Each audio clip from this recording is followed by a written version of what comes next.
Хүмүүний амьдрал гайхалтай олон өнгөтэй байдаг. Ямар өнгөөр яаж бодох нь тухайн хүний л хэрэг. Амьдралын их урсгалд хөвж яваа олон өнгөт завнаас өөрийн ухаан, сайхан сэтгэлээрээ ялгарч сүрж урсаж байгаа ч бий. Чинбатын гомсөрөн гэх энэ эрхэм Монголын төмөр замын цагдаагийн хилтэстэй нэгэн насаа холбосон.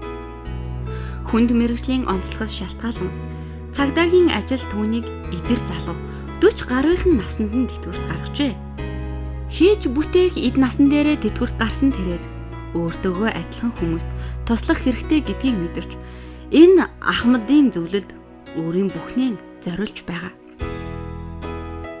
Ер нь би яг надад ажиллаж байхад 2002 онд би энэ Ахмадын зөвлөлийн дараагаар хамт олонныхаа хурлаар ороод надад одоо санал болгож ахадуудаа итгэлээ өгсөн. Энэ ажил яг ер нь бол би өөрөө хувийн бодсон бол одоо тэгэл тэтгэврт гарсан юм чи бид тэргүй ингээл өөрөө жаргалаа идлээл ингээл явж ийгсэн санаа байхгүй. Нэг зэрэгэд ахнуудаа надад итгэл өгж, хоёрдугаар бидний төлөө энэ хүн л одоо нэг ажиллаж явах гэсэн санаа өгсөн л халдаа. Тэгэж итгэл өгсөн баг.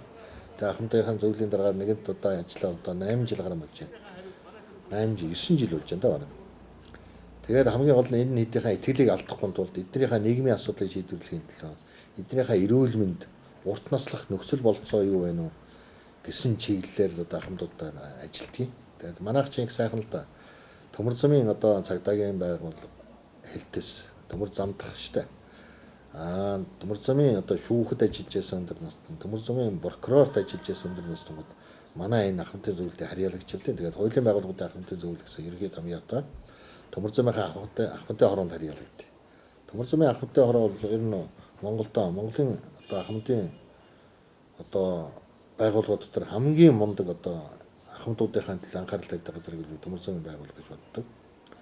Одоо жишээлбэл ахмадуудаа эрүүл байхын тулд одоо амьсгалын дасгалын одоо танхимтай, бэлдэржуулах танхимтай, шүдний эмчтэй, өсчинтэй одоо бүхэл бүтэн ахмадын өргөө гэж энэ дээрээ бол одоо манай төмөр замын ахмадууд бол байнга л орж гарч байдаг, хөдөлгөөнтэй. Хамгийн гол нь одоо хүн бол өтөлж мөнхсийг үздэг, хөшиж одоо мөнхсийг үздэг үгүй гэдэг шүү дээ. Тэгэхээр хөшин гэдэг чинь хөдөлгөөний асуудал. Одоо эм бол одоо өвчнийг ангаадаг тийм ээ. Хөдөлгөөн бол одоо хүний гэр бүл болгодог. Одоо хөдөлгөөнийг бол юу ч оролдог гэсэн утгатай л одоо гол анхаарлаа тавьдیں۔ Манай төмөр замын ахмадын хороонд. Тэгээ ахмадын хороонд энэ төмөр замын ахмадын хороонд одоо манайх чинь цагдаагийн ерхий газрын ахмадын холбоо гэж биэлд. Тэрэндээ харьяалагддаг. Мөн төмөр замын ахмадын хороонд харьяалагддаг. Төмөр замын ахмадын хороо манай одоо хуулийн байгууллагуудын өндөр наснууд яг л өөрийнхөө ахмадуудынхаа нэгэн адилаар бүхэл анхаарал халамжаанд тавьж байнгын одоо өдөртмийн удирдлагаар хангаж яддаг. Онцлогтой.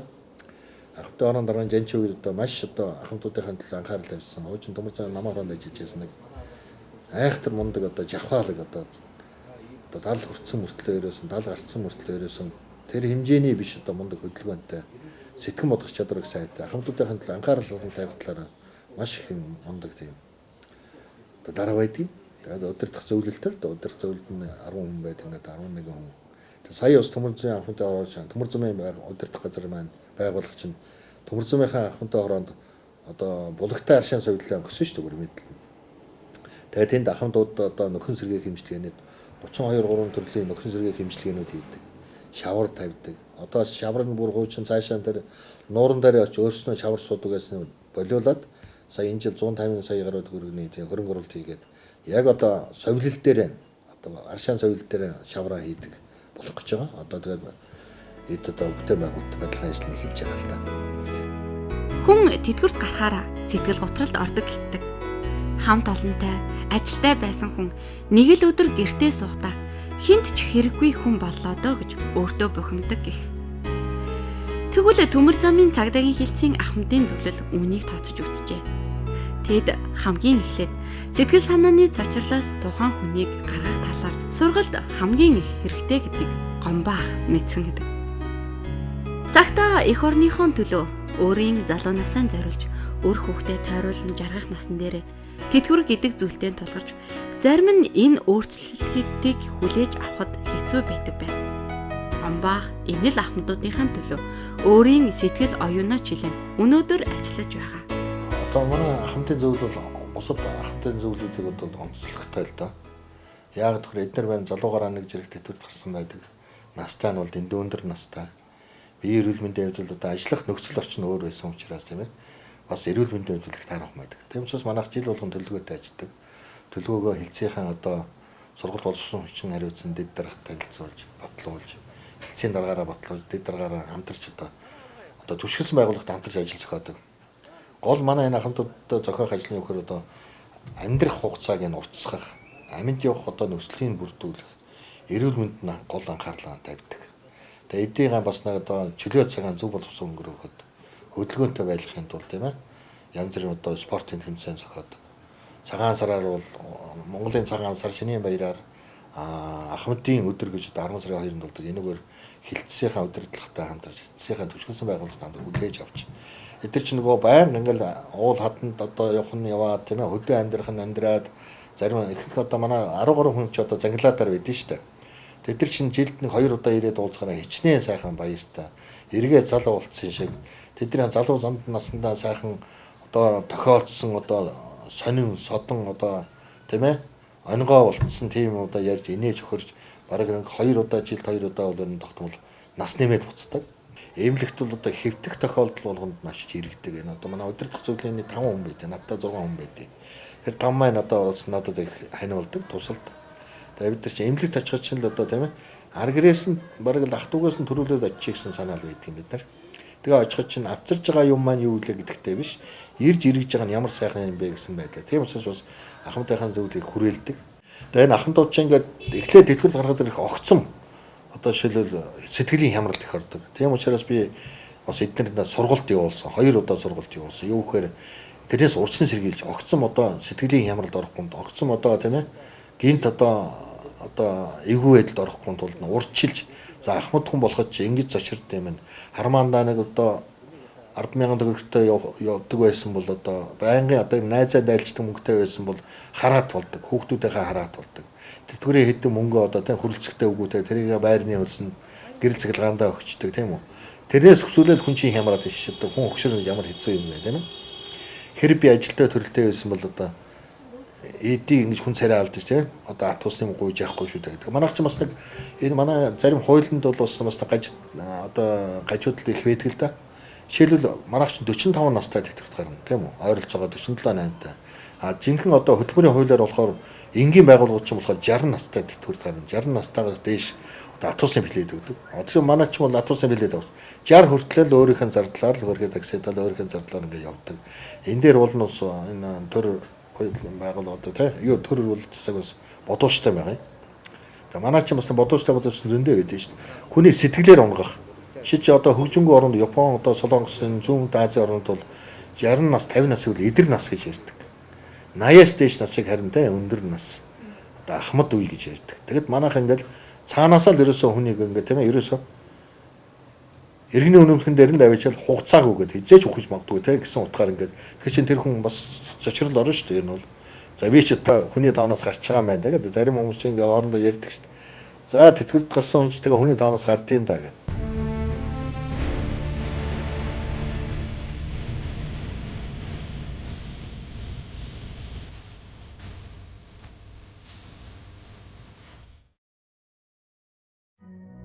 Хүнд 2 дахь гэр гэж нэрлэгддэг цаанаа л нэг сэтгэлд татна очоод л баймаар сайхан газар гэж байдаг. Төмөр замын цагдаагийн хилдэсгэх энэ ногоон байрал Гомбо ахын хувьд тийм л газар. Анх энэ байрлагыг барьж байхаас нь эхлээд түүний амьдралын салшгүй нэг хэсэг нь энэ байшинд өнгөрчээ. Энэ цагдаагийн хилцээний байр 1983 онд анх хойдлын хэсэг нь баригдсан. 2 давхар байсан байсан. Манайх тэгж чинь нөгөө оронтой ч их баг байлаа. Тэгээ дараа нь би нөгөө аж ахуйн дарга хийж байхдаа 1994 онд тэр үед манай хилцээний дарга Гамболд гэж хүн байсан. Гамболд дарга байсан. Орондоо одоо генерал. Тэгээ бид нэр яг одоо манай хамт олон манай хилцээний дарга бүгд л одоо гар бие оролцож энэ өргөтгөлийг бариулсан. Өргөтгөлийн зардлын бол төмөр замын хэрэглэх газар гаргаж өгсөн. Одоо ч энэ байр маань төмөр замын хөрөнгө гэж явдаг л да. Тэгээ нас одоо миний амьдралын нийлээд хугацааг нь одоо энэ хилцээний одоо амьдралтай холбоотой болохоор энэ байр маань миний гэр шиг санагддаг. Заримдаа одоо тэтгэврт галсын дараа энэгээр явахдаа ерөөсөө орохгүй гарч чаддаггүй. Байнга л орж иж санаа амардаг. Тэгэхээр миний гэр л дээ. Миний хоёр дахь гэр.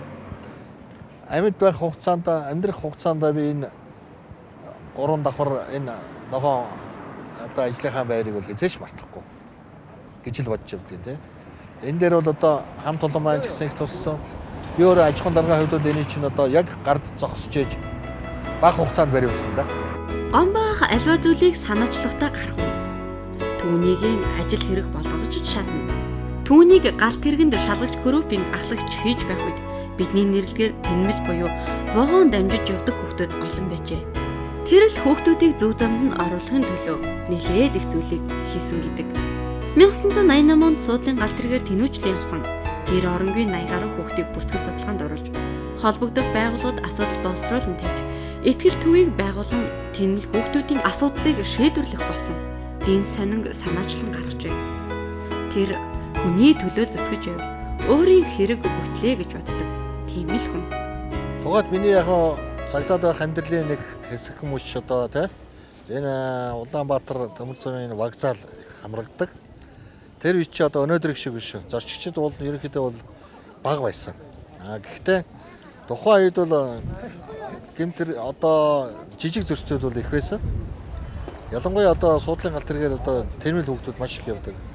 Хойд эцгийн, хойд ихийн ингээл одоо гэр орноо дайжаад ингээ явсан хүүхдүүд суудлын галт хэрэгээр амьдэрдэг. Тэгээд суудлын галт хэрэгээр амьдарч байгаа тэр хүүхдүүдийг бид нар ч одоо нэлээд зөксөж өгсөн л дөө. Голны өөхөр тэр хүүхдүүдийг амьдралд нь хүрэхийн тулд одоо бас манай хотын гүйцэтгэлгааны Сарантья гэж дарга байлаа орлох дарга. Ардын депутатын хурлын гүйцэтгэлгааны тэр даргадаг тусалж соод хурын одоо зочдууд л гэж байсан. Тэр байранд одоо хүүхдийн хэлц цагдаа ерхий газрын хүүхдийн хэлцтэйг хамтарч 84 хүүхдийг тэр байранд байлгаж тухайн үед бас одоо хичээл сургалт явуулах тэр хүүхдүүдийг амьдралд нь төлөвшүүлэх зорилгоор гэж байрлуулж ирсэн.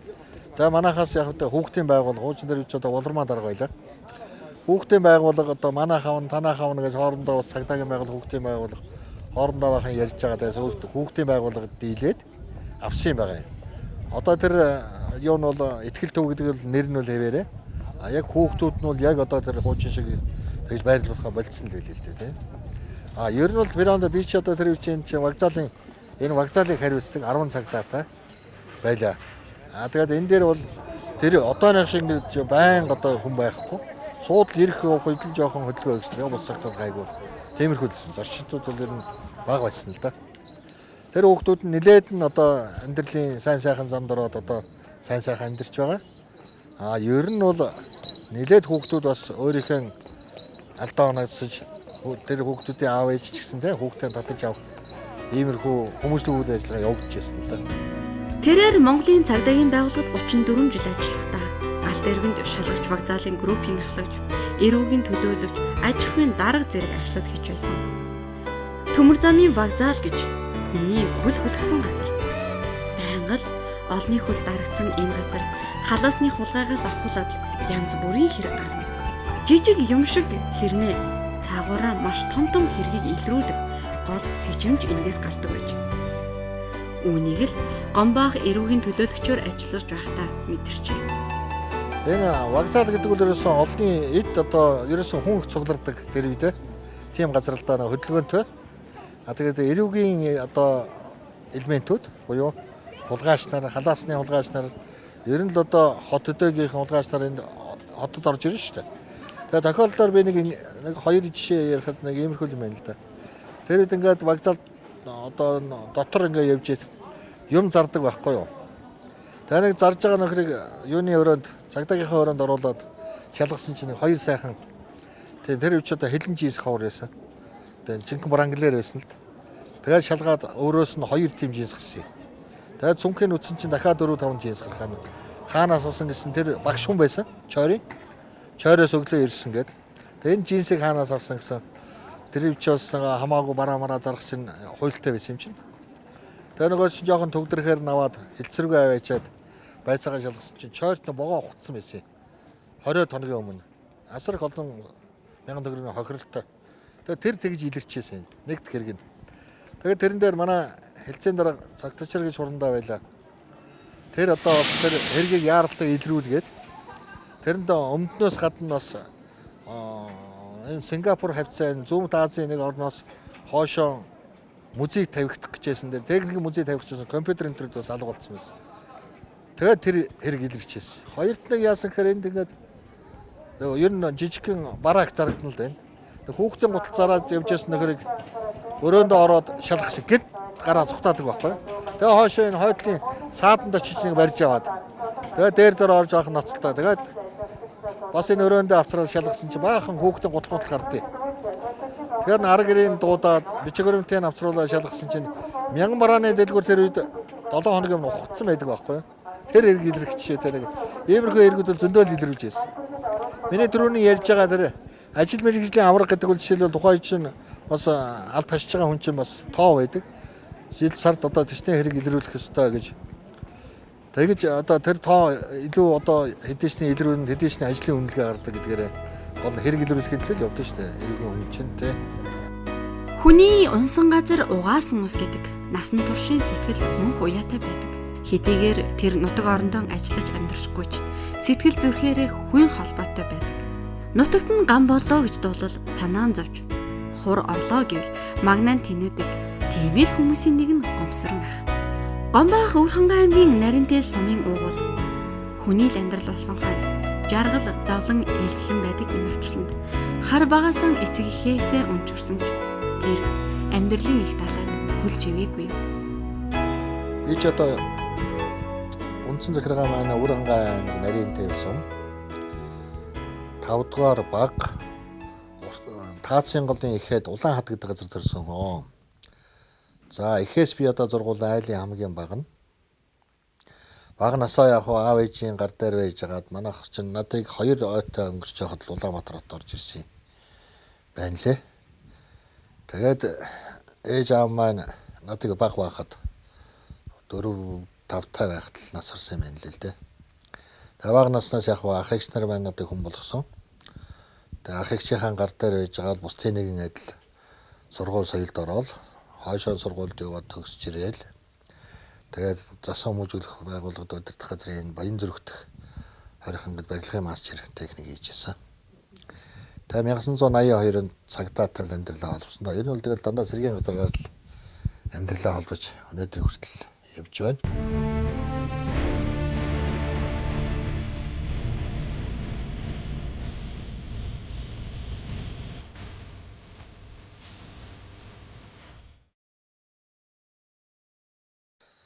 Яг хоо ер нь бол аав ээжийн маань ах トゥ бол ихэнх нь одоо нутагтаа байдаг.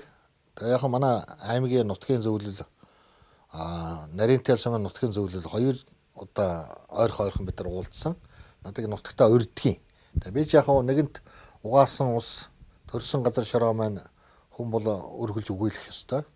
Би газар шороогоо өгөөлж ээж газар шороо маань надад өгөөлж ээж ертөнцид одоо үн төрлөختөн амьдэрдэг орвогийн зам. Тэгээ нутгийнхан маань надад бас иргэд тойрч ирээд би өөрөө бас тэг жоохон нийгмийн идэвхтэйч гэдэг юм уу. Тэр хүмүүс бас надад итгэсэн ч гэдэг юм уу. Улаанбаатартай манай Наринтэл нутгийн зөвлөл бас надтай холбоотой байдгийг. Тэгээд тэр шугамар за манай сумын одоо дарга нар ирлээ шүү. Чи хүлээж аваарай л гэдэг. Би 2 удаа хүлээж авч уулзаж нутаг усныхаа тухай, ах トゥ төрөлтөрсдийнхаа тухай сонсож мэдээлэл солилцдээ. Хүний амьдралын нэгэн жаргал бол сайн хань. Нэгэн насны амьдралыг хамтдаа тулж, жаргал зовлон бүхнийг хамтдаа нэлэх, гомбоо ахыг хүний дайтай хүн шиг амьдрахад түүнийх нь мөнх туяагчийн гавьяа их. Амьдрал болсон хойно жаргал зовлон ээлжлэн байдаг энэ орчлонд мөнх туяагч гомсрон ах хоёр итгэл, хайр дамнан бие биеийн 30 гаруй жил туршин хамтдаа өнөөдрийн аз жаргалын төлөө амьдарчээ. Гомсрон ах ундрах ундрмаа нэртэйооны нэвэр шиг 2 сайхан охинтой. 3 эмэгтэйн дунд эрхэлж нялхарч жаргаж амьдарч байна да. Миний өнөөдөр үдий зэрэгтэй явна. Сайн хани минь буян гэж тэрээр дахин хэлж байсан юм. Энэ очроотой мөнгөтэй гэж Улаанбаатартай унган иргэн. За ганц хүн айл болохгүй, ганц мод айл болохгүй гэж одоо хорвогийн ямаар анхныхаа л учирлаар бид тэр одоо учирч нэг амралтанд танилцсан. Энэ маань анх удаа амралтанд очижсэн. Би одоо урд нь амралтанд зөндөл явдаг байсантай. Би чинь ахархаа энэ чинь гомбаахал гэдэг байсан. Одоо гомсор ингээд хэнийг гүтсэн мэлээ тэгээд бид тийш одоо 30 гаруй жил одоо амьдарч байна да. 30 гаруй жил амьдрах хугацаанд амьдралын одоо бусдын нэгэн адилаар жаргал зовлон амьдралд байдаг өнгө хэлбэрээр л явсан. Би ер нь амьдралыг бол гитарын 6 утас шиг гэж ойлгодог. Өнгөтэй, аястай байдаг. Хөггүй гитар ямар байдаг вэ тэрэн шиг одоо зориггүй амьдрал тийм ээ. Бол одоо хөггүй гитартай адилхан гэж ер нь би ойлгодог. Тэгээд хоёр хүүхэдтэй одоо авгаа маань бас нэлээд төрсөн л доо. Тэгээд одоо мөнхсийг үзсэн нэг охин маань багада. Тэгээд одоо хоёр хүүхэдтэй одоо ингээл дөрүүлээ. Бусдын нэгэн адилаар аз жаргалтай сайхан л амьдарч байна. Би одоо ажил хөдөлмөр одоо хийхэд бол миний хань бол ханийн одоо халамжийн буянд л би одоо ажлын амжилтанд хүрч ханы халамжийн буянд л өнөөдөр би аз жаргалтай эрүүлэг сайн сайхан яваа гэж боддог. Ханьгүйгээр үр хүүхдгүйгээр би амьдралыг төсөөлдөг. Амьдралыг бол би ер нь ойлгохдоо ямар нэгэн амьдралыг бол би уул байлгэхэд одоо сүудэртэй талаас нь авираад гараад уулын ороо дээр гарсны дараа буух чимийн саруулхан харагдаг гэсэн утгаар амьдралыг бол бэрх талаас нь аль болохгүй талаас нь сэтгэн бодж байгаа дараа нь тийм ээ дараа нь зөв зам руу нь оруулах гэсэн тийм зарчмыг баримталдаг. Тэгээ одоо ханыхаа хүчинд би эзэд хэрэгтэй явж байгаа юм чинь одоо ханыхаа тухай нэг дуудуулчих. Харсэв шиг мэлтэлцэн намун зөөлөн ашаараа хараа занжиг шиг тахиралсан найрын сайхан хүмсгөрөө миний хайрыг татаад учаартай төрөөё Монгол усгэн үзэгслэн уулам хөөрхөн болгоё гэж. Чивдэн хоёр хэрүү зэвцсэн үрээр хялганы толгойд бүнжигнсэн хоёр сувдан шүүдэр шиг хоосалг нүдвлээ гэж. Нэг нүд нь инехэд нөгөө нүд нь уйлах уу? Яалаа гэж уйлах юм бэ? Зов бол зовсон шиг хамт зовж жаргуул, жаргасан шиг хамт жаргаж өөрөг бол гангалдан нисэж өөрийн элбэн нисэлцнаа гэдэг хэвшүүлгээс миний шээжинд ордгийн. Чивдэн хоёр хороогийн нарны талыг хоймортон залан авчрах хорол зандан тооны хос багна үлээ. Өргөөгрийн тооныг өрөөсөн баган даах уу? Яалаа гэж даах юм бэ? Өвгдээцээ хан голомтны өргөөг бид түшин хөлд орж иж байгаа хүүхдүүд нь биднийг түшнэ гэж. Ийм шилэг шээжинд орж ирдэг. Гомсрон ахын хүсэл мөрөөдлингийн тэр өөрөө өөртөө аз жаргалтай сэтгэл хангалуун нэг ч ихсэн хүнийг баярлуулж явахаас сайхан зөвлөгөө гэж боддог. Хөөрөөд доглоод ирэх ахмадуудаа харж баярлана. Хайртай ханыхан гарын цайг унгаа уурна. Хоёр хөөрхөн охиноо харж өвгтэй хүний жаргалыг мэдэрнэ. Тийм ээ. Тэр аз жаргалтай нэгэн. Миний одоо хүсэл мөрөөдөл бол одоо баг байхдаа би бол багшуулъя гэж бодож байсан. Дараа нь би чинь яруу найрагчулъя гэж бодож байсан.